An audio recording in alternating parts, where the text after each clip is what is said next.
students. And that's one of the reasons I brought this module, because it sort of sits in the middle of my programme and it asks students quite specifically to do two very different things at the same time.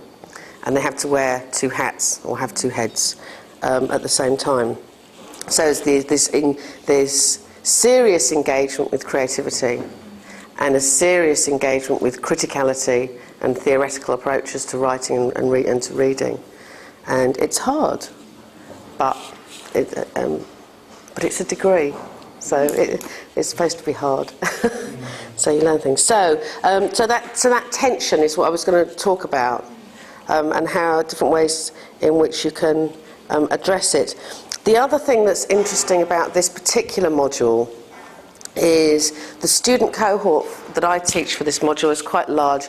This year we had 65 students on the module, of which I think 20 are single honours creative writing students, 20, just over 20, are single honours computer games design story development students. I think 12 are English literature single honours students, and the rest are random. So it's a cohort that's made up with people with quite different interests and abilities and strengths and objectives and aspirations. So it's a place where we bring them all together to say, right, we're going to look at this and try this. And it's, as I say, it's specifically based around both theoretical and critical approaches and creative practice. So as I say, that's why I thought it would be interesting. The framework of the module, if you like, is, it's called Story and Myth. It's how mythic structures, archetypal plots, archetypal characters can be seen as being, to some extent, universal and timeless, and how you can recognise them and then how you can make use of them in your own writing. So that's the outline, and that relates, of course, to all of those subjects. Computer games design students will recognise in Fable, if you like, or Dark Reign, or any of the Call of Duty even, any of the mythic archetypes or archetypal plots or structures that you could also see in Dickens or Shakespeare. You know, the things, they're all there. I look at Christopher Booker's recent book, 7 Basic Plots, where his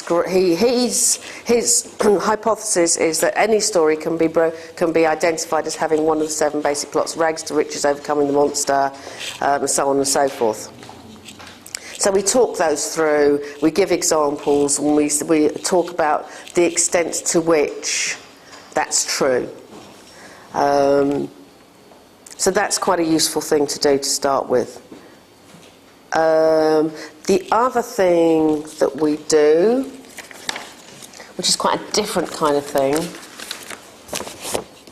which might be useful for this, I'll give you this, there, is look at the notion of the narrative arc. These are from images from Robert McKee's book, Writing for Screen, but it applies across everything. And the notion that a story can be plotted on an arc. Not the narrative, so you may well move the sequence of events around, but the actual way the story works can be plotted on the arc. That's one of the things that Julia Castleton talks about and various other people talk about as well, beginning with the call to action, walking down the road, piano falls on your head. And therefore, you make a choice, and then you make choices all the way through, and rising tension as you go through as a result of choices, and so on and so forth. So you can look at, in terms of archetypal plots, how they work on the arc, how you can compare them, the different moments on the arc. So elements of narrative structure. And the other thing that I talk about, I don't think I brought anything with, is archetypal characters. So the notion of light mothers, light fathers, dark mothers and dark fathers, and so forth, and how you get light male figures like Prospero, like Gandalf, like you know, that old man with the beard that appears in so many stories, Dumbledore, so many of them. Rafiki the monkey in Lion King as well is a similar, not old man with beard, but has the same role in terms of the plot and the narrative. So recognising those character types, the light female being the counterpart to the light mother, Galadriel in Lord of the Rings, which is the one they all know. Everyone seems to know Lord of the Rings these days. So it's a balancing of masculine and feminine. And then dark fathers and dark mothers, dark rivals, the rival to the hero, and so forth, the people who get in the way. So looking at those particular kinds of characters and how you can identify them, and you can compare what would seemingly be very, very different texts, but by recognising similarities between them, structural similarities or character archetypes, and so forth. So, I spend quite a lot of time talking about how there are so many similarities between particular story types and character types. And we use, as you'll see in here, I think there's a reading list printed in here somewhere. There should be. Yes. On page 4. So you can see we ask them to read 2 novels, but also we give them a series of short stories and also a set of critical and theoretical material that discusses the kind of issues that literature students may well be familiar with from other study, that creative writing students will have been introduced to in a very generalised way in the first year, and that is often new to computer game students, but will very suddenly make sense when you use the phrase "the hero's journey." Suddenly, everything falls into place. Then, fable, yes. So my range of references has improved immeasurably as well through teaching computer games, because my son's quite impressed. So you can see really from that list, I think, how the module works in terms of what we're trying to do. So we talk about the narrative arc, and we do exercises which plot particular stories onto the narrative arc so that they can make comparisons between different types of structure. And you get some very surprising ones. We work through the story of E.T., for example, and it is the Christ story. It's exactly the same. The moments are the same. The symbolic elements of it are the same. We do the same with Beowulf and Jaws. And it's exactly the same. You can plot it in exactly the same way. The archetypes are the same. The structure is the same. So that comes as a surprise, and at that point they think, okay, right, yes, I'm prepared to go with you. Then we can take it further and see how they can use it. So that's the theoretical side of it. And then we move that into actually the creative practice side of it, which becomes more complicated. So you can probably understand how all of that works. What the creative practice side requires them to do is a series of assignments. So they take the different moments of a story, what you might call the inciting incident or the call, for example, the opening of the story, or the climax, or the crisis, or the rising tension, or whatever, and they plan a story, and then they write the different elements of the story. They write their characters with reference to the archetypes that we've been talking about. And that's where the problems start. Because that's the moment where they say, well, which head am I wearing? Yeah, this isn't how I write stories. This isn't how they come to me. But they have to do this process because retrospectively they will understand it. And that's why this is located right in the middle of the degree.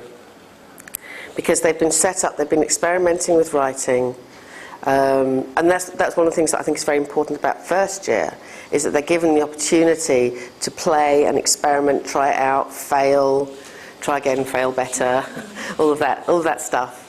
And then they take all of this on board and they see another way, a different way of looking at writing, which they can then use in a different way in the third year when they're doing more substantial pieces of writing, such as imagining a novel or a lengthier screenplay or life writing, which also requires a lengthier piece of writing. And it gives them a way of managing a long piece of writing, which they haven't had to do in the first year when they're playing so much.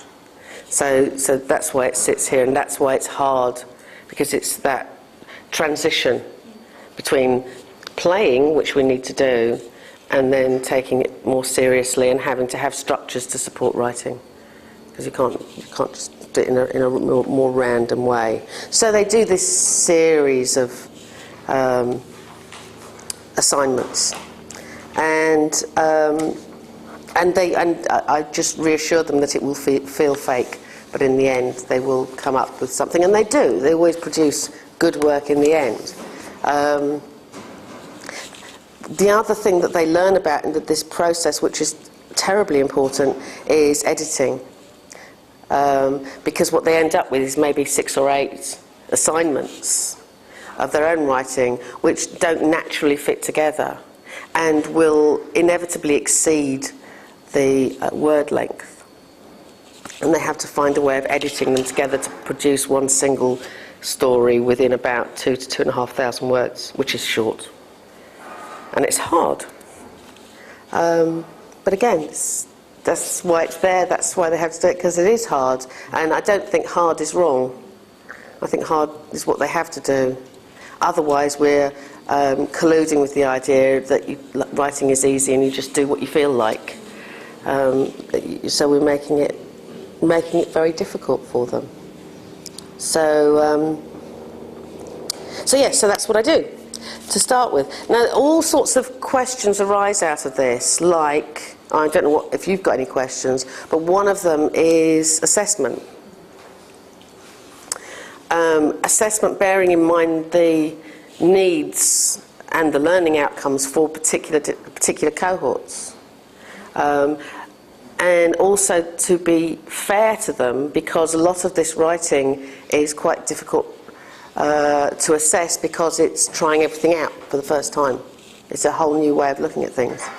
And I don't know whether you've talked at all about the distinction between formative and summative assessments, an issue which drives me insane.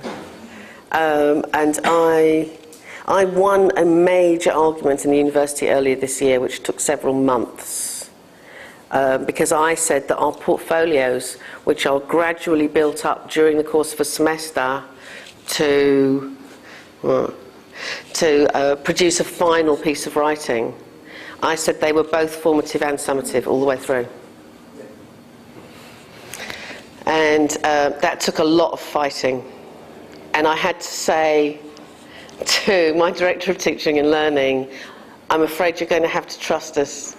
You're going to have to trust that we know what we're doing, we know what we're teaching, we know what we're assessing.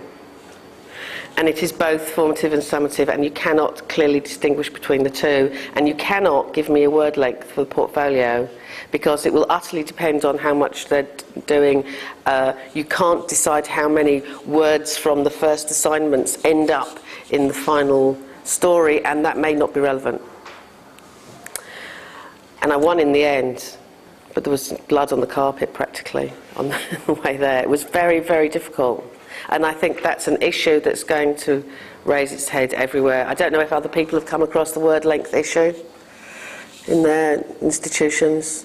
What my university did was instigate a policy of a maximum of 4,000 words of summative assessments for any module at any level across the university in any subject. That's what I said. It's insane. I said the clues in the programme title, which I thought was kind of that was an explanation of itself, and I wouldn't need to say any more. This is about writing. They have to write. We have to read their writing. It will be both summative and formative and summative, and therefore surely we're exempt. And they said, no, dear. No, it doesn't quite work like that. So yeah, I think I have a feeling that they're going to be implementing that more widely, and it's very difficult to deal with. So yes, so the assessment issue comes into this sort of module in a quite significant way. So we have the portfolio, so they submit a portfolio where we're looking really at process. And we can see from the portfolio what the process is that they've gone through. Even if their story takes very little from some of the assignments, if they're reflecting on it during the process of writing the individual assignments, we can see what they've done and why, and that's clear when we look at their final story. So if their final story has absolutely nothing to do with anything that they've done before and they've just produced it quite separately, then they will not get a good mark. If they've done terrible assignments, but you can see how they've developed, and they end up with a mediocre story, but which is clearly drawn on various aspects of what they've done during the course of the semester, they will have a better mark. Ideally, you want a great assignments and great story, but often it's a middle way. But also, for the other students, for the computer game students, they can recognise the value.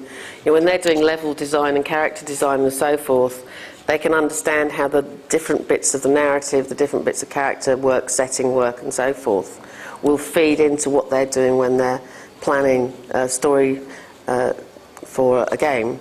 And literature students similarly can apply. It will be the literature students who are interested in writing, of course, isn't it? Because they do have to do the writing assignments. But they can subsequently apply what they're learning to their literature modules, because it's taking quite a critical and theoretical approach for using Aristotle and so forth, poetics, and Northrop Frye and Julia Casterton, if you know Julia Casterton's work, into that kind of analysis. They will be able to apply it later on, so it does work. The other thing that they have to do, apart from portfolio, for me, is an essay which identifies and discusses the use of archetypes and mythic structures in a story, one of the novels, and something else that they choose, so that they can demonstrate that they can do this kind of work for themselves. So trying to get that kind of an assessment task that accommodates the work of the module, the intended learning outcomes, and the different cohorts of students is quite a difficult thing to do. But I think if you've got a clear objective, which I have with this module, then it makes it much easier. And I don't know how many of you actually design your own modules at the moment. You've got the opportunity to do that. You will have found it's not easy to pull it all together, probably. It never is that easy, I don't think. And designing assessment, I think, is quite hard without it being repetitive. It's always the same. One of the things that we've talked at when we were writing the subject benchmark for creative writing, it's finding ways of assessing creative work that's not just portfolio, final piece, critical reflection, portfolio, because that gets terribly repetitive if you're doing that for 3 years, that you need to find other ways of doing it. And the critical reflection, which is important, very important, can be a very dull thing to write sometimes, and also a very dull thing to read.